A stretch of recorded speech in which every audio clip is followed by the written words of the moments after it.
So today we're unpacking a genuinely fascinating framework from ancient Indian philosophy, and it tackles, well, pretty much one of the biggest questions of human existence. We're going to look at this ancient logical system that literally decodes the very nature of truth. If you've ever found yourself wondering how your brain processes information and magically turns it into hard facts, you are absolutely in the right place for this explainer. Seriously though, how do you actually know what is true? It's this massive epistemological crisis that literally every great thinker has wrestled with at some point.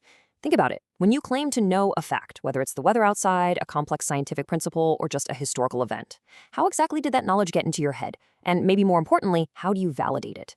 The stakes here are huge because our entire worldview is built on what we accept as absolute truth. So to figure out how we actually verify facts, we need to turn to a very specific, incredibly powerful concept.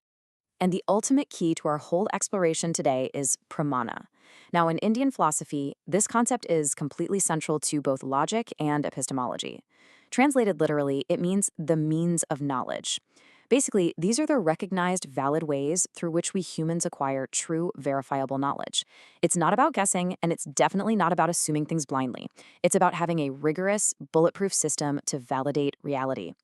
And while different schools of Indian thought kind of debate the exact number of these means, there's a foundational consensus that gives us a brilliant place to start. Section 1, the core 4 gateways, Nyāya philosophy. All right, so here's our roadmap for the most widely accepted framework. The Nyāya school of thought identifies 4 primary means of knowledge: perception, inference, comparison, and verbal testimony. Now, I know they might seem a bit simple at first glance, but they're actually incredibly robust, highly intuitive methods that govern, honestly, almost every single decision you make in a day. Let's break them down one by one. First up, and arguably the most fundamental source of knowledge, we have perception, or pratyaksha. This is just your direct sensory experience. It happens in real time.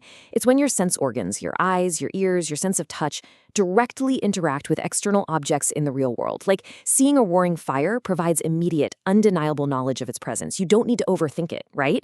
The heat, the light, the crackle of the flames, all of that completely bypasses complex theory and just hands you the direct truth.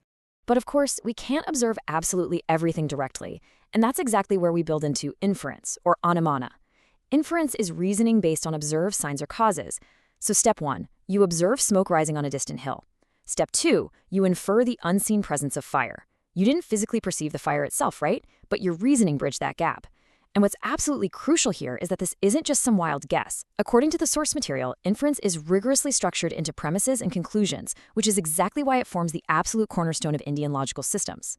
Moving right along, that leads us to our third gateway, comparison, or upamana. Basically, this is knowledge gained through analogy. Imagine you're completely familiar with a standard everyday cow, but then someone tells you about this wild animal called a gavaya, explaining that, well, it essentially looks like a forest cow. Now, you've never actually seen one. It sounds a bit like a mythical creature your friend just made up, but later you're out in the wild and you spot an animal matching that exact description.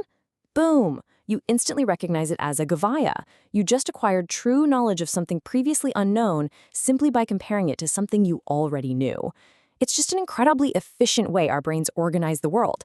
So we rely heavily on our senses, our logic, and our analogies. But what about things we literally just cannot verify ourselves? Well, that brings us to the fourth gateway, verbal testimony, or shabda. This is knowledge derived directly from authoritative sources. Today, that could be reliable, proven experts in a specific field, like, say, trusting a peer-reviewed scientific journal, or looking at the classical Indian tradition, supreme sources of valid verbal testimony like the Vedas. We accept this knowledge as true simply because the source itself has been rigorously, meticulously vetted for reliability. Section 2. Expanding the framework, Mīmāṃsā and Vedanta editions. Okay, so the previous 4 methods deal a lot with what is apparent, what's logically deduced, or what's stated by experts. But what if knowledge is hidden? What if the pieces of the puzzle directly contradict each other, or something is just entirely missing? Well, to handle these highly complex, tricky situations, the Mīmāṃsā and Vedanta schools stepped in and added 2 more abstract means of knowledge. This brings us to the 5th gateway, which is presumption, known in Sanskrit as arthapati.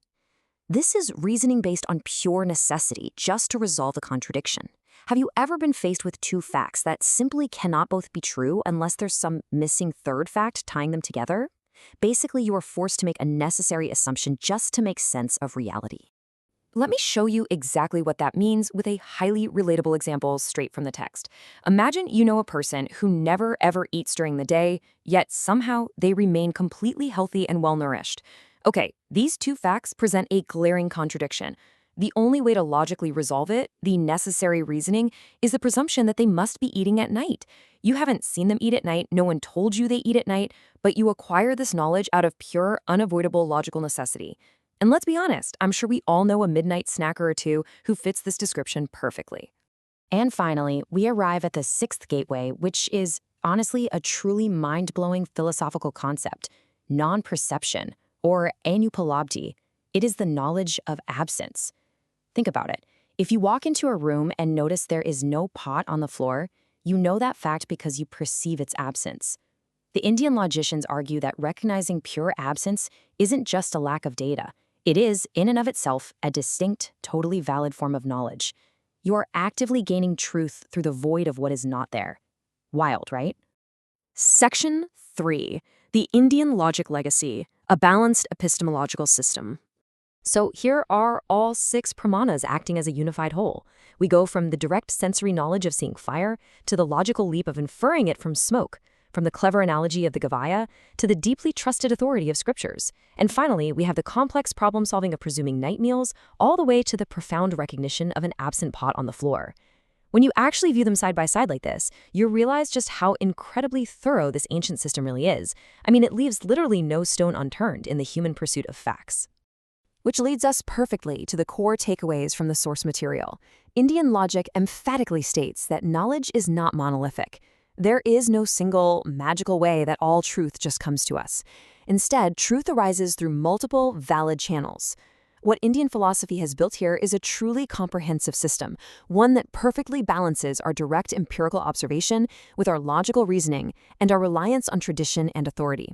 It's this beautifully balanced epistemological toolkit, and frankly, it is just as useful for navigating today's super complex media landscape as it was centuries ago. And that brings us right back to you. Now that you've seen the 6 gateways of Pramāṇa, how do you validate your own worldview? Which of these channels do you find yourself leaning on the most when deciding what's real and what's fake?